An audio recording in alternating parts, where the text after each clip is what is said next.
Praise the lord. నేటి దిన వాగ్దానము. ఆమె సర్వశక్తుడు నాకు చాలా దుఃఖము కలుగజేసెను గనుక నన్ను నయోమి అనక మారా అనుడి. రూతు 1 అధ్యాయము 20వ వచనము. నయోమి బెత్లహేముకు ఎంతో చేదుతో నిండి వెనుకకు వచ్చింది. ఏది ఏమైనా ఆమె వెనుకకు వచ్చింది. మీరు కూడా మీ గృహానికి తిరిగి రావచ్చు. బెత్లహేములో రూతు సంతతిగా జన్మించిన ప్రభువైన యేసు వద్దకు తిరిగి రండి. ఆయన ప్రేమలో నెమ్మది పొందండి.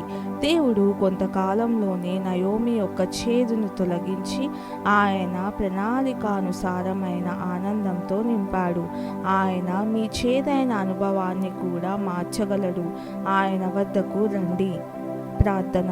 తండ్రి, నీ కుమారుడును మా ప్రభువైన యేసునందు విశ్రాంతి పొందుటకు నీ గృహానికి నేను వస్తున్నాను. యేసయ్య నామంలో ప్రార్థిస్తున్నాను తండ్రి. ఆమెన్.